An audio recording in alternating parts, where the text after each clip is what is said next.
શ્રી ગણેશાય નમઃ. જય શ્રી કૃષ્ણ. આજના શુભ દિવસે આપણે શ્રીમદ ભગવદ્ ગીતાનો 18મો અધ્યાય કહીશું. જો વિડીયો પસંદ આવે તો ચેનલને સબસ્ક્રાઇબ કરવાનું ભૂલતા નહીં, જેથી આગળના વિડીયો તમને મળી રહે. અષ્ટાદશ અધ્યાય.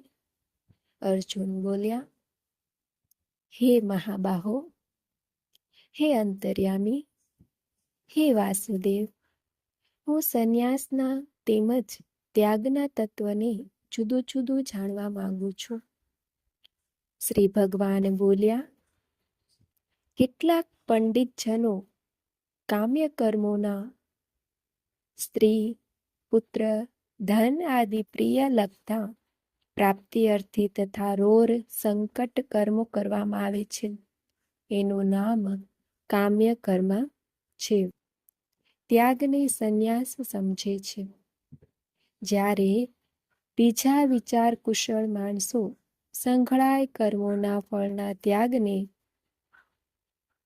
ઈશ્વરની ભક્તિ, દેવતાઓનું પૂજન, માતા પિતા આદિ વડીલોની સેવા, યજ્ઞ, દાન અને તપ તથા વર્ણાશ્રમ અનુસાર આજીવિકાના કર્મો તેમજ શરીર સંબંધી ખાવું પીવું વગેરે જેટલા કર્તવ્ય કર્મો છે, એમના અનુષ્ઠાનમાં રહેલી ઇહલોક અને પરલોકની સંઘળી કામનાઓનો સંપૂર્ણ ત્યાગ કરવો, એનું નામ છે સંઘળાય કર્મોના ફળનો ત્યાગ કરવો. તેને ત્યાગ કહે છે. કેટલાય વિદ્વાનો એમ કહે છે કે કર્મ માત્ર દોષયુક્ત છે, માટે ત્યાગ કરવા યોગ્ય છે. જ્યારે અન્ય વિદ્વાનો એમ કહે છે કે યજ્ઞ, દાન અને તપરૂપી કર્મ ત્યાગ કરવા યોગ્ય નથી. હે પુરુષશ્રેષ્ઠ, હે ભરતવંશીઓમાં ઉત્તમ, સંન્યાસ અને ત્યાગ એ બેમાંથી પહેલા ત્યાગ વિશે તું મારો નિશ્ચય સાંભળ. કેમ કે ત્યાગ સાત્વિક, રાજસ અને તામસ એવા ભેદથી 3 પ્રકારનો કહેવાયો છે. યજ્ઞ, દાન અને તપરૂપી કર્મ ત્યાગ કરવા યોગ્ય નથી, પરંતુ એ તો અવશ્ય કરવા જોઈએ. કેમ કે યજ્ઞ, દાન અને તપ એ ત્રણેય કર્મો બુદ્ધિશાળી માણસોને પવિત્ર કરનારા છે. વર્ણાશ્રમ અનુસાર જેના માટે જે કર્મો કર્તવ્ય રૂપે જણાવાય છે, એ શાસ્ત્ર વિહિત કર્મોનું શાસ્ત્રવિધિ અનુસાર અંગ ઉપાંગ સહિત નિષ્કામ ભાવે ભગવદર્થ કર્મ કરનારા મુમૂર્ષ માણસોને બુદ્ધિશાળી માણસો કહ્યા છે.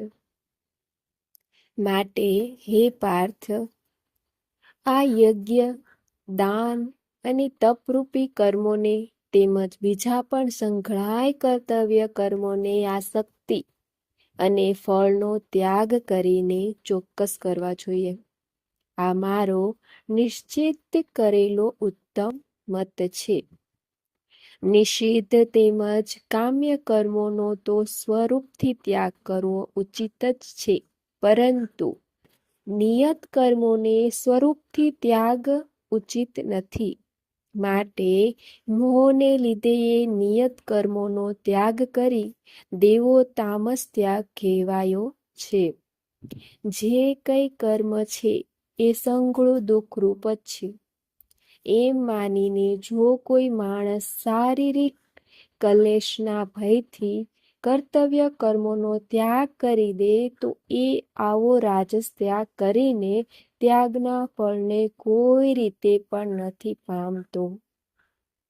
હે અર્જુન, જે શાસ્ત્ર વિહિત કર્મ કરવું કર્તવ્ય છે, એવા ભાવથી આસક્તિ અને ફળનો ત્યાગ કરીને કરવામાં આવે છે, એ જ સાત્વિક ત્યાગ મનાયો છે. જે માણસ અકુશળ કર્મનો દેશ નથી કરતો, કે કુશળ કર્મમાં આસક્ત નથી થતો, એ શુદ્ધ સત્વગુણથી યુક્ત માણસ સંશય વિનાનો બુદ્ધિશાળી અને ખરો ત્યાગી છે. શરીરધારી કોઈ માણસ દ્વારા સંપૂર્ણપણે બધા જ કર્મોને ત્યજવા શક્ય નથી. માટે જે કર્મફળનો ત્યાગ કરનાર છે એ જ ત્યાગી કહેવાય છે. કર્મફળનો ત્યાગ ન કરનારા માણસોના કર્મોનું સારું, નરસું અને મિશ્ર એમ 3 પ્રકારનું ફળ મર્યા પછી અવશ્ય હોય છે. પરંતુ કર્મફળનો ત્યાગ કરી દેનારા માણસોમાં કર્મોનું ફળ કોઈ કાળે પણ નથી હોતું. હે મહાબાહો, સર્વ કર્મોના સિદ્ધ થવામાં આ 5 કારણો કર્મોના અંત કરવાનો ઉપાય દર્શાવનાર સાંખ્ય શાસ્ત્રમાં કહેવાયા છે. એમને તું મારી પાસેથી સારી રીતે જાણી લે. આ વિશે એટલે કે કર્મોની સિદ્ધિ થવામાં અધિષ્ઠાન, જેના આશ્રય રહીને ક્રિયાઓ થાય છે, એ શરીર અને ભૂમિ વગેરેને જ અહીં અધિષ્ઠાન કહ્યા છે. કરતા જુદા જુદા પ્રકારના કારણો મન, બુદ્ધિ અને અહંકાર રૂપી અંતઃકરણને 5 જ્ઞાનેન્દ્રિયો અને 5 કર્મેન્દ્રિયો રૂપી 10 બાહ્યકરણોને તેમજ કર્મો કરવા સહાયક ઉપકરણોને અહીં કરણ કહ્યા છે.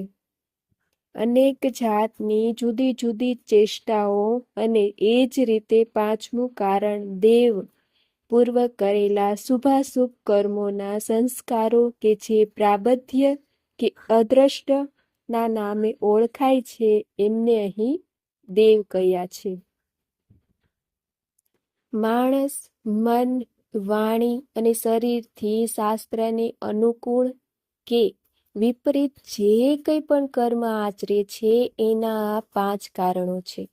પરંતુ આમ હોવા છતાં પણ જે માણસ અશુદ્ધ બુદ્ધિનો સત્સંગ અને સત્શાસ્ત્રોના અભ્યાસ દ્વારા તેમજ વિવેક, વિચાર અને શમ દમ આદિ આધ્યાત્મિક સાધનો દ્વારા જેની બુદ્ધિ શુદ્ધ થઈ નથી, એ માણસને અશુદ્ધ બુદ્ધિનો સમજો હોવાને કારણે કર્મોના થવામાં કેવળ અર્થાત શુદ્ધ સ્વરૂપ આત્માને કરતા સમજે છે. એ મલિન બુદ્ધિનો અજ્ઞાની ખરું નથી સમજતો. જે માણસના અંતઃકરણમાં હું કરતા છું એવો ભાવ નથી, તેમજ જેની બુદ્ધિ સાંસારિક પદાર્થોમાં અને કર્મોમાં લેપાતી નથી, એ માણસ આ બધા લોકોને હણીને પણ વાસ્તવમાં નથી હણાતો કે નથી પાપથી બંધાતો. જેમ અગ્નિ, વાયુ કે જળ વડે પ્રારબ્ધવશ કોઈ પ્રાણીની હિંસા થતી હોય એમ દેખાવા છતાં પણ એ અગ્નિ, વાયુ કે જળ દ્વારા વાસ્તવમાં હિંસા નથી. એ જ રીતે જે માણસનું દેહમાં અભિમાન નથી, તેમજ સ્વાર્થ વિના કેવળ સંસારના હિતાર્થ જ જેની બધી ક્રિયાઓ થતી હોય છે, એ માણસના શરીર અને ઇન્દ્રિયો દ્વારા કદી કોઈ પ્રાણીની હિંસા થતી લોક દ્રષ્ટિમાં જોવામાં આવે તો પણ એ માણસ દ્વારા વાસ્તવમાં હિંસા નથી. કેમ કે આ શક્તિ, સ્વાર્થ અને અહંકાર ન હોવાને કારણે કોઈ પ્રાણીની હિંસા થઈ જ નથી શકતી, તથા કર્તવ્યના અભિમાન વિના કરેલું કર્મ ખરેખર તો અકર્મ જ છે. માટે એ માણસ પાપથી નથી બંધાતો. જ્ઞાતા કોઈ પણ પદાર્થના સ્વરૂપનો નિશ્ચય કરનારને શું કહે છે? જ્ઞાતા કહે છે. જ્ઞાન જ્ઞાતા જે વૃત્તિ દ્વારા વસ્તુના સ્વરૂપનો નિશ્ચય કરે છે એનું નામ જ્ઞાન છે. અને જ્ઞેય જ્ઞાતા જે વસ્તુના સ્વરૂપનો નિશ્ચય કરે છે એનું નામ જ્ઞેય છે. આ 3 પ્રકારના કર્મના પ્રેરકો છે અને કર્તા. જોવું, સાંભળવું, સમજવું, સ્મરવું આદિ સંઘળી ક્રિયાઓને કરનાર પ્રકૃતિસ્થ પુરુષને કર્તા કહે છે. કરણ તેમજ ક્રિયા કરતા કરણો દ્વારા જે કંઈ પણ કરે છે એનું નામ ક્રિયા છે. આ 3 પ્રકારના કર્મ સંગ્રહ એટલે કે કર્મના સાધનો છે. ગુણોને આધારે સંગળા પદાર્થોની ગણના કરનાર શાસ્ત્ર સંખ્યામાં ગુણોના ભેદને લીધે જ્ઞાન, કર્મ તથા કર્તા 3 પ્રકારના જ કહેવાયા છે. એમને પણ તું મારી પાસેથી સારી પેઠે સાંભળ.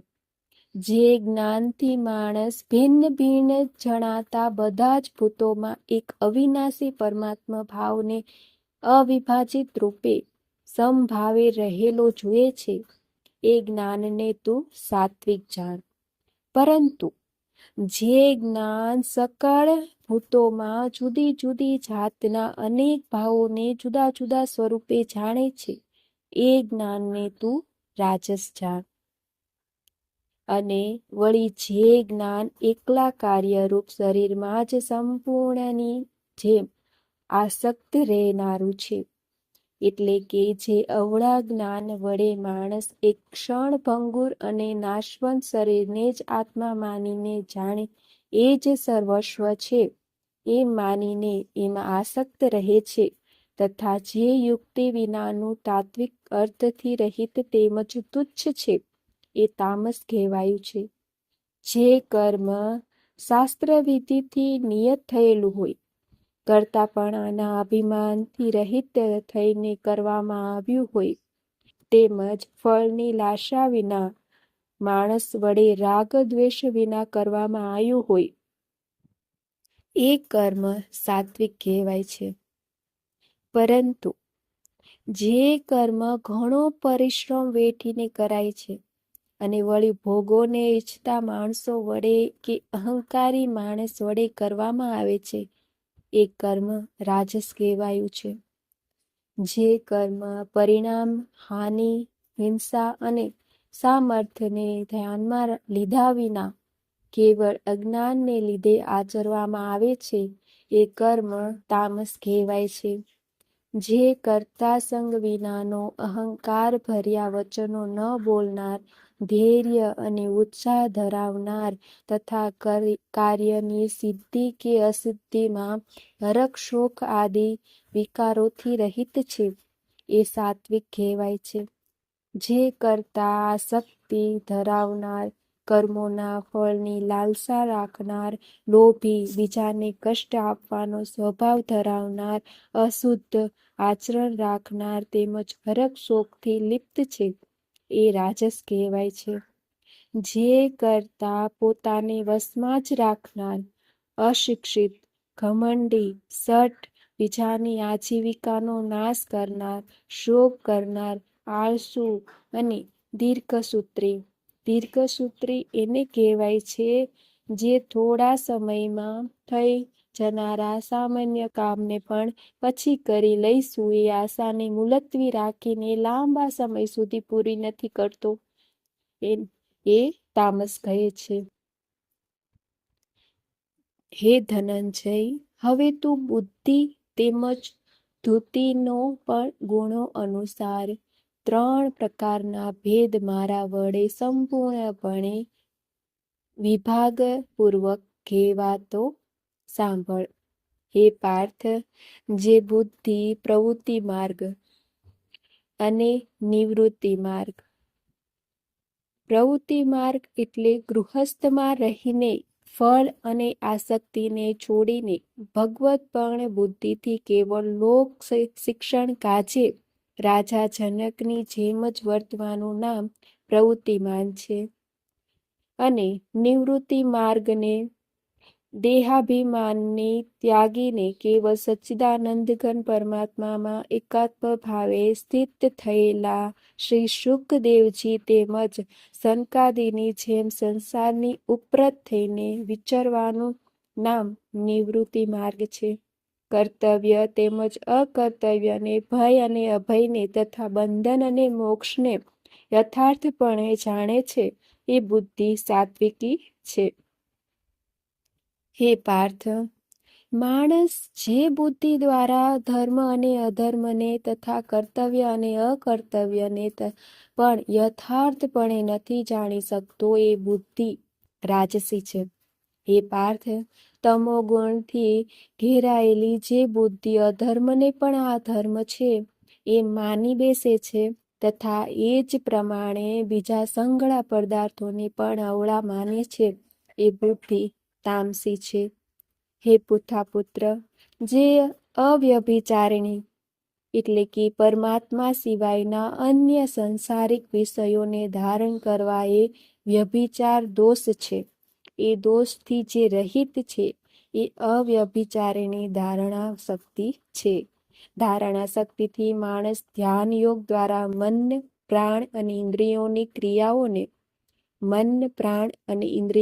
પરમાત્મા પ્રાપ્તિ અર્થે ભજન, ધ્યાન અને નિષ્કામ કર્મોમાં જોડાવા એનું નામ એમની ક્રિયાઓને ધારણ કરવી છે. એ ધૂતિ સાત્વિકી છે. પરંતુ હે પુથાપુત્ર અર્જુન, ફળની લાલસા રાખનાર માણસ જે ધારણ શક્તિ દ્વારા ઘણી આસક્તિપૂર્વક ધર્મ, અર્થ અને કામને ધારણ કરે છે એ ધારણ શક્તિ રાજસી છે. હે પુથાપુત્ર, દુષ્ટ બુદ્ધિનો માણસ જે ધારણ શક્તિ દ્વારા નિંદ્રા, ભય, ચિંતા અને દુઃખને તથા ઉન્મત્તપણાને પણ નથી છોડતો પણ પકડી રાખે છે એ ધારણા શક્તિ તામસી છે. હે ભરત શ્રેષ્ઠ, હવે 3 પ્રકારના સુખને પણ તું મારી પાસેથી સાંભળ. જે સુખમાં સાધક માણસ ભજન, ધ્યાન અને સેવા આદિના અભ્યાસ વડે રમણ કરે છે અને જેની દુઃખોના અંતને પામી જાય છે, જે આ જાતનું સુખ છે એ શરૂઆતમાં જો કે વિષ જેવું જણાય છે. જેમ રમતમાં ચોટેલા ચિત્તના બાળકને વિદ્યાનો અભ્યાસ એનું મહત્વ ન સમજાવવાને લીધે શરૂઆતમાં ઝેર જેવો ભાસે છે, એ જ રીતે વિષયોમાં આસક્ત માણસોને ભગવત ભજન, ધ્યાન, સેવા આદિ સાધનોનો અભ્યાસ મર્મ ન સમજાવવાને કારણે શરૂઆતમાં વિષ જેવો લાગે છે પણ પરિણામે અમૃત જેવું છે. માટે એ પરમાત્મા વિષયક બુદ્ધિના પ્રસાદમાંથી ઉપજનારું સુખ સાત્વિક કહેવાયું છે. જે સુખ વિષય અને ઇન્દ્રિયોના સહયોગથી થાય છે એ શરૂઆતમાં ભોગકાળમાં અમૃત જેવું જણાતું હોવા છતાં પરિણામે વિષ જેવું છે. બળ, વીર્ય, બુદ્ધિ, ધન, ઉત્સાહ તેમજ પરલોકનો નાશ કરનારું હોવાને લીધે વિષય અને ઇન્દ્રિયોના સંયોગથી થનારા સુખને પરિણામે વિષ જેવું જ કહ્યું છે. માટે એ સુખ રાજસ કહેવાયું છે. જે સુખ ભોગકાળે તેમજ પરિણામે પણ પરમાત્માને મોહિત કરનારું છે એ નિંદ્રા, આળસ અને પ્રમાદમાંથી જન્મેલું સુખ તામસ કહેવાયું છે. પૃથ્વી પર, આકાશમાં કે દેવતાઓમાં જ અથવા એ સિવાય ક્યાંય પણ એવો કોઈ પણ જીવ નથી જે આ પ્રકૃતિમાંથી જન્મેલા 3 ગુણોથી મુક્ત હોય. હે પરંતપ, બ્રાહ્મણો, ક્ષત્રિયો, વૈશ્યો તથા શુદ્ધોના કર્મો સ્વભાવમાંથી ઉપજેલા ગુણો દ્વારા વિભક્ત કરવામાં આવ્યા છે.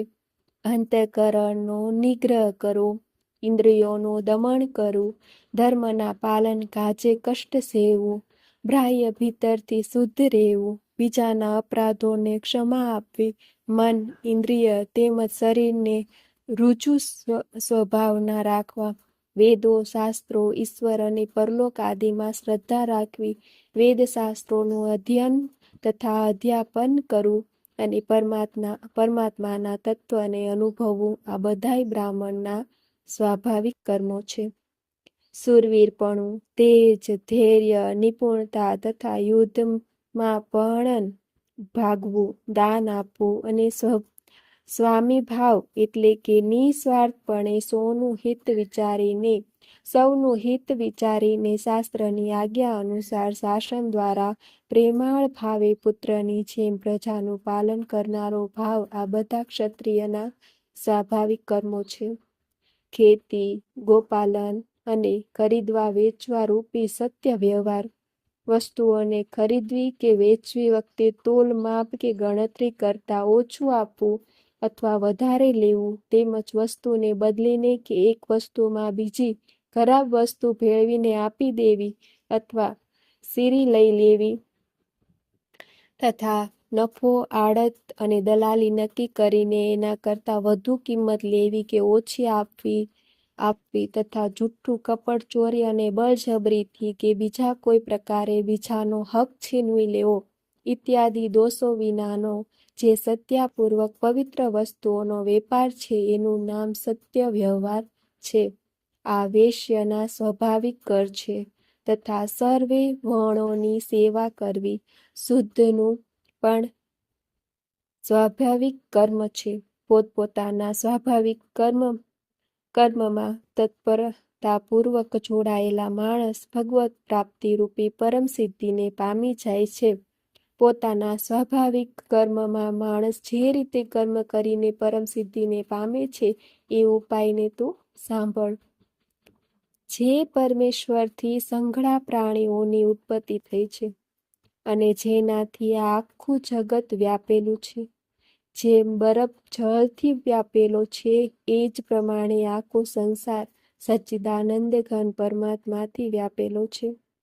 એ પરમેશ્વરની પોતાની સ્વાભાવિક કર્મો વડે પૂજા કરીને જેમ પતિવ્રતા સ્ત્રી પતિને જે સર્વસ્વ માનીને પતિનું ચિંતન કરતી પતિની આજ્ઞા અનુસાર પતિને માટે મન, વાણી, શરીરથી કર્મ કરે છે, એ જ રીતે પરમેશ્વરને જ સર્વસ્વ સમજીને પરમેશ્વરનું ચિંતન કરતા પરમેશ્વરની આજ્ઞા અનુસાર મન, વાણી અને શરીરથી પરમેશ્વરને માટે સ્વાભાવિક કર્તવ્ય કર્મનું આચરણ કરવું અને કર્મ દ્વારા પરમેશ્વરનું પૂજન કરવું, માણસ પરમ સિદ્ધિને પામી જાય છે.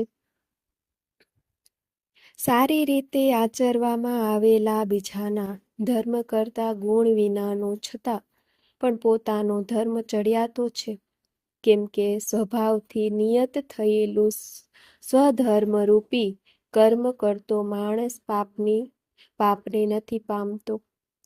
હે કોંતે, દોષયુક્ત હોવા છતાં પણ સહજ પ્રકૃતિ અનુસાર શાસ્ત્ર વિધિથી નિયત કરવામાં આવેલા જે વર્ણાશ્રમના ધર્મ અને સામાન્ય ધર્મરૂપી સ્વાભાવિક કર્મ છે, તેમને જ અહીં સ્વધર્મ, સહજ કર્મ, સ્વકર્મ, નિયત કર્મ, સ્વભાવજ કર્મ અને સ્વભાવ નિયત કર્મ ઇત્યાદિ નામોથી ઓળખવામાં આવે છે. કર્મને ન છોડવું જોઈએ, કેમ કે ધુમાડાથી અગ્નિની પેઠે સંઘળા કર્મો જોઈને કોઈ દોષથી મુક્ત છે. સર્વત્ર આ શક્તિરહિત બુદ્ધિ ધરાવનાર, સ્પૃહા વિનાનો તેમજ જેને અંતઃકરણને જીત્યું છે એવો માણસ સાંખ્ય યોગ દ્વારા એ પરમ નિષ્કર્મ સિદ્ધિને પામે છે, જે જ્ઞાન યોગની પરાનિષ્ઠા છે. એક નિષ્કર્મ્ય સિદ્ધિને જે પ્રકારે પામીને માણસ બ્રહ્મને પામે છે એ પ્રકારને હે કુંતી પુત્ર, તું સંક્ષેપમાં જ મારી પાસેથી સાંભળ.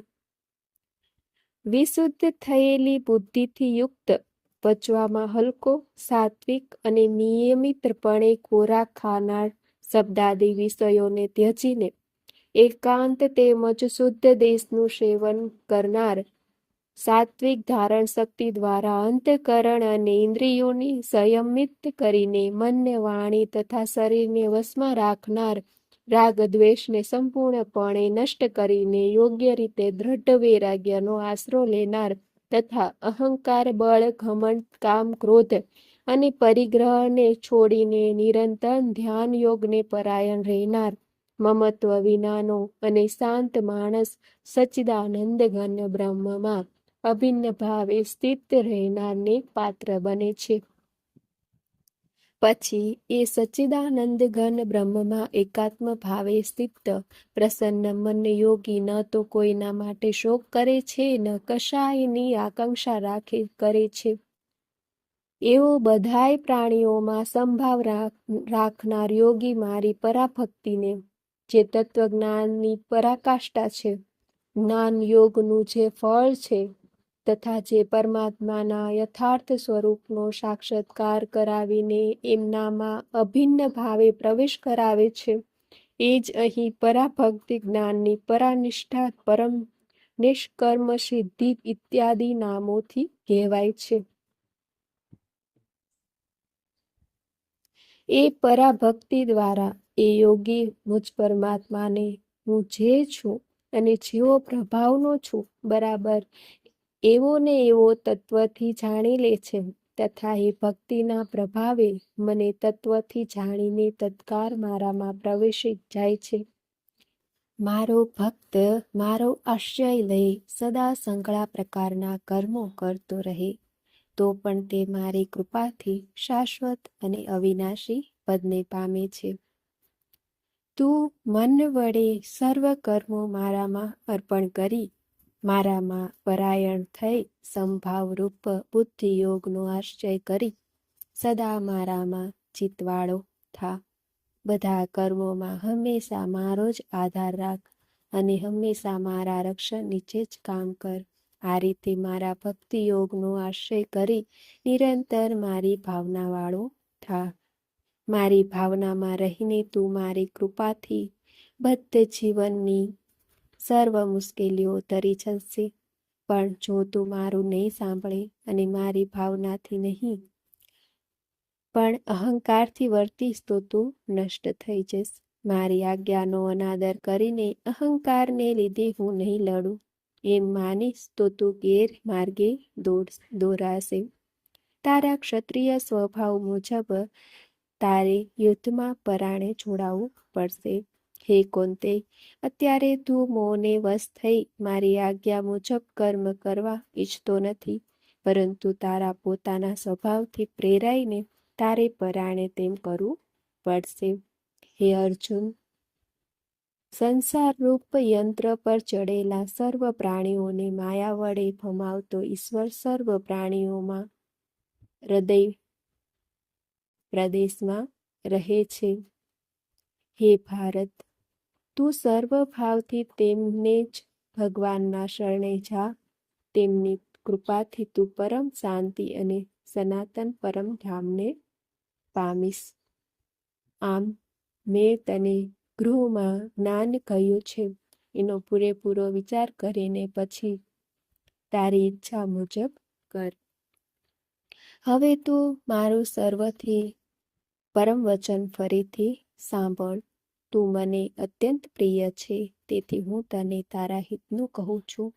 તું નિરંતર મારું મનન કર, મારો ભક્ત થા, મારું પૂજન કર અને મને નમસ્કાર કર. એમ કરવાથી તું નક્કી મને જ પામીશ.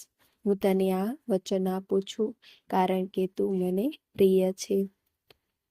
સર્વ ધર્મો છોડી તું મને એકને શરણે આવ. હું તને સર્વ પાપોથી છોડાવીશ. શોક ન કર. જે તપસ્વી નથી, જે ભક્ત નથી, જે ભગવત સેવા કરતો નથી અને જે મારો દ્વેષ કરે છે, તેને આ ગૃહ ગીતા જ્ઞાન તારે કદી પણ કહેવું નહીં. જે આ પરમ ગૃહ જ્ઞાન મારા ભક્તોને કહેશે તે રીતે મારી પરમ ભક્તિને જ સિદ્ધ કરી નિસંદેહ મને પામશે. ભક્તોને આ ગૃહ જ્ઞાન સમજનાર મારી સૌથી પ્રિય સેવા કરે છે. તેથી જગતમાં એના કરતાં બીજો કોઈ સેવક મને વધારે પ્રિય નથી. તો એ જાણ, જે મનુષ્ય આપણી વચ્ચે થયેલા પવિત્ર સંવાદનું અધ્યયન કરશે તેને મારું જ્ઞાન યજ્ઞથી પૂજન કર્યું છે એમ હું માનીશ. વળી જે મનુષ્ય દ્વેષરહિત થઈ શ્રદ્ધાથી ગીતાની માત્ર સાંભળશે તે પણ પાપ મુક્ત થશે અને જ્યાં પુણ્યાત્માઓ વસે છે તે શુભ લોક પામશે. હે પાર્થ, તું તે આ બધું એકાગ્ર ચિત્તે સાંભળ્યું. હે ધનંજય, તારા અજ્ઞાન ને મોહ હવે દૂર થશે. દૂર થયા કે નહીં? અર્જુન બોલ્યા, હે અચ્યુત, તમારી કૃપાથી હવે મારો મોહ દૂર થયો છે અને મારી સ્મૃતિ મને પાછી મળી છે.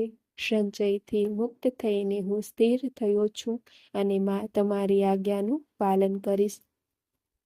સંજય બોલ્યા, આ પ્રમાણે મેં કૃષ્ણ અને અર્જુન એ બે મહાત્માઓના સંવાદ સાંભળ્યો અને અદ્ભુત બોધ સાંભળીને હું તો રોમાંચ અનુભવું છું. આ અત્યંત રહસ્યપૂર્ણ જ્ઞાન યોગેશ્વર કૃષ્ણ પોતે અર્જુનને કહેતા હતા અને વ્યાસદેવની કૃપાથી એ જ્ઞાન મેં એમના જ શ્રી મુખેથી સાંભળ્યું. હે રાજા, કૃષ્ણ અને અર્જુનનો આ અદ્ભુત અને પવિત્ર સંવાદ વારંવાર યાદ કરીને ક્ષણે ક્ષણે રોમાંચિત થઈ હર્ષ પામું છું. વળી હે રાજા, કૃષ્ણનું તે અદ્ભુત રૂપ સંભાળતા મને ઘણું આશ્ચર્ય થાય છે અને ફરીથી હું હર્ષ પામું છું. જ્યાં કૃષ્ણ છે, જ્યાં શ્રેષ્ઠ બાણ વળી અર્જુન છે, ત્યાં શ્રી વિજયેશ્વર્ય, અસાધારણ સામર્થ્ય અને અચલ નીતિ છે એવો મારો અભિપ્રાય છે. ઓમ તત્સ્થિતિ. શ્રીમદ ભગવદ્ ગીતા સુપનિષત્સુ બ્રહ્મ વિદ્યાયામ યોગાશાસ્ત્રે શ્રી કૃષ્ણ અર્જુન સંવાદે મોક્ષ સંન્યાસ યોગ નામ ષષ્ટાદશ. મોક્ષ સંન્યાસ નામનો 18મો અધ્યાય સમાપ્ત.